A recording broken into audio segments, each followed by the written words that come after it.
Bagi Anda yang sedang berjuang untuk menurunkan berat badan, kali ini saya akan membuat tayangan penjelasan mengapa Anda sulit atau berat menurunkan berat badan Anda. Karena Anda ketagihan gula.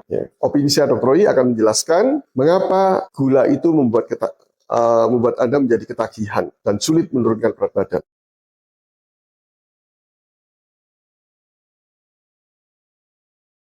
Ketika Anda ketagihan gula, maka Anda akan mengkonsumsi gula. Dan ketika gula masuk ke dalam tubuh Anda, gula itu akan naik secara cepat di dalam darah. Gula darah yang naik secara cepat akan merangsang dua mekanisme. Yang pertama adalah mekanisme pengeluaran neurotransmitter dopamin. Dopamin itu berfungsi untuk memberikan rasa puas, rasa nyaman, rasa enak, dan menimbulkan ketagihan bagi tubuh kita. Apapun yang bisa merangsang dopamin pasti membuat ketagihan, baik itu makanan maupun juga suatu kegiatan-kegiatan yang memberikan rasa nyaman, karena rasa nyaman itu ditimbulkan oleh dopamin. Termasuk diantaranya adalah gula. Gula menimbulkan ketagihan karena berhubungan dengan pengeluaran neurotransmitter dopamin.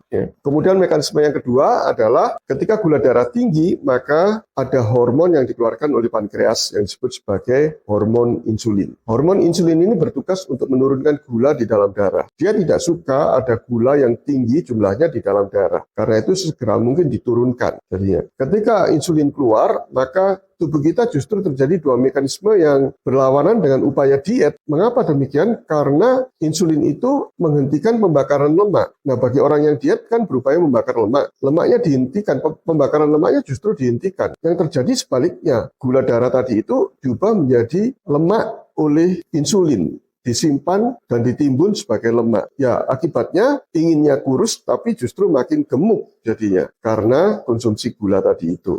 Nah, insulin yang menurunkan gula secara drastis itu berdampak pada jumlah neurotransmitter dopamin. Dopamin juga turun drastis. Ketika dopamin turun, maka tubuh ini nagih karena dopamin tadi memberikan rasa ketagihan, ya rasa enak. Tubuh yang enak, tubuh merasa enak, pasti mencari sesuatu yang enak tadi itu juga. Yang enak tadi itu adalah gula yang menyebabkan enak. Maka tubuh nagih untuk mencari gula lagi. Cari gula lagi. Nah, gula akhirnya dikonsumsi lagi, terjadilah lingkaran setan. Gula yang tinggi diturunkan secara cepat oleh insulin, dopamin juga turun, nagih lagi jadinya. Begitu seterusnya jadinya. Dan mungkin Anda berpikir bahwa saya sudah mengurangi gula kok. Ya, saya sudah tidak makan gula. Anda jangan berpikir bahwa gula itu hanya suatu kristal putih yang berasa manis, tetapi banyak sumber gula yang lainnya, yaitu karbohidrat. Semua karbohidrat yang masuk ke dalam tubuh kita akan diubah menjadi gula, ya baik gula darah maupun gula buah atau fruktosa itu. Glukosa dan fruktosa ada masuk dalam tubuh kita. Ya. Kedua jenis gula ini sangat berdampak negatif bagi tubuh kita. Ya. Nah, ketika Anda makan karbohidrat itu kelemahannya tidak bisa merangsang hormon kenyang, yaitu hormon leptin. Berbeda dengan makronutrisi yang lainnya, karbohidrat itu adalah salah satu jenis makronutrisi. Kita itu ada 3 makronutrisi, yaitu karbohidrat, protein, dan lemak. Kalau protein dan lemak, maka ketika Anda konsumsi bisa merangsang hormon kenyang, yaitu leptin. Sehingga ketika Anda konsumsi sepertiga lambung saja, maka leptin sudah bisa terangsang sehingga memberikan rasa kenyang dan kenyangnya juga lama, tidak mudah lapar. Berbeda dengan karbohidrat. Karbohidrat tidak merangsang hormon leptin, sehingga dampaknya sulit mendapatkan rasa kenyang. Rasa kenyang baru terpicu atau muncul ketika Anda memakan atau mengkonsumsi karbohidrat dalam jumlah yang relatif banyak. Coba Anda lakukan kebiasaan makan nasi 1 piring, kemudian Anda kurangi hanya 1/4 piring, apakah terasa kenyang? Tentu saja tidak, kan?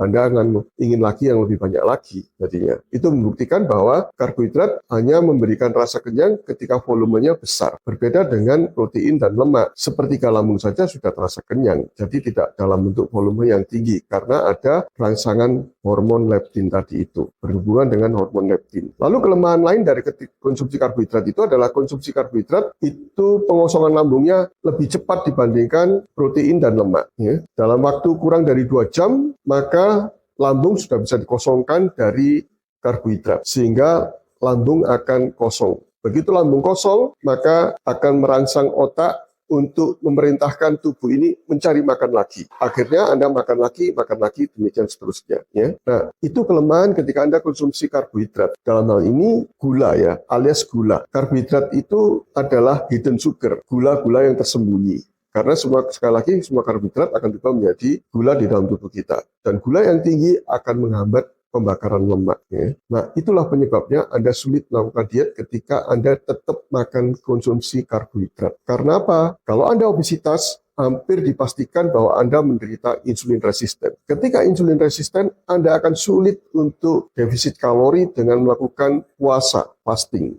Ya, sulit sekali. Ya. Karena itu bagaimana cara membuat Anda bisa defisit kalori dengan intermittent fasting? Puasa. Puasa itu sangat efektif untuk menurunkan berat badan. Maka Anda harus mengalihkan makronutrisi konsumsi makronutrisi Anda dari karbohidrat ke makronutrisi yang lainnya, yaitu protein dan lemak. Karena dengan demikian, insulin tidak terpacu tinggi atau tidak keluar, bahkan dengan tidak keluarnya insulin, pembakaran lemak Anda tetap berlangsung, meskipun Anda makan makronutrisi dalam bentuk protein dan lemaknya. Dan sekali lagi, dengan makan makronutrisi protein dan lemak tadi itu, rasa cepat, rasa kenyang, dan kenyangnya lama. Dengan kenyang yang lama, maka Anda kuat untuk melakukan intermittent fasting atau puasa. Kuncinya defisit kalori adalah dalam bentuk intermittent fasting. Ketika Anda mengurangi porsi karbohidrat, ya, maka Anda juga akan nagih, pusing, belieng, dan sebagainya. Jadi, mengapa demikian? Karena tubuh Anda hanya mengandalkan bahan bakar dalam bentuk gula darah saja, glukosa. Anda tidak ada upaya untuk mengubah bahan bakar tubuh ini menggunakan keton. Syarat tubuh Anda bisa menggunakan lemak sebagai bahan bakarnya adalah insulinnya harus rendah. Insulin yang rendah ini bisa didapatkan kalau Anda tidak memasukkan gula, dalam hal ini karbohidrat, ke dalam tubuh Anda. Begitu karbohidrat masuk, insulin akan naik lagi. Ya. Demikian penjelasan saya mengapa Anda sulit menurunkan berat badan dalam upaya diet Anda. Saran saya, lakukan diet keto, konsumsi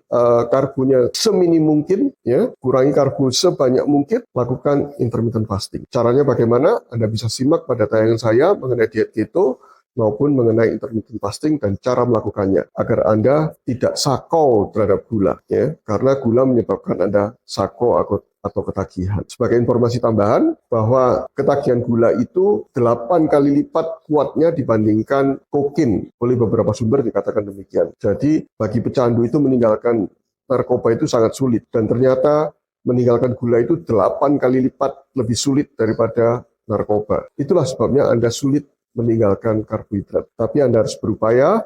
Bagaimana caranya? Melakukan diet keto, ada step-stepnya agar Anda berhasil melakukannya. Saya senang kalau Anda bisa melaksanakan atau menurunkan berat badan menjadi langsing dan terhindar dari semua sindrom metabolik yang ada. Demikian informasi yang saya berikan. Bila informasi ini bermanfaat bagi Anda, bisa bagikan kepada yang lainnya. Salam sehat dari saya, Dr. Oi. Stay healthy. Tetap semangat untuk menurunkan berat badan ya, agar Anda bisa terbebas dari obesitas. Obesitas itu adalah suatu penyakit.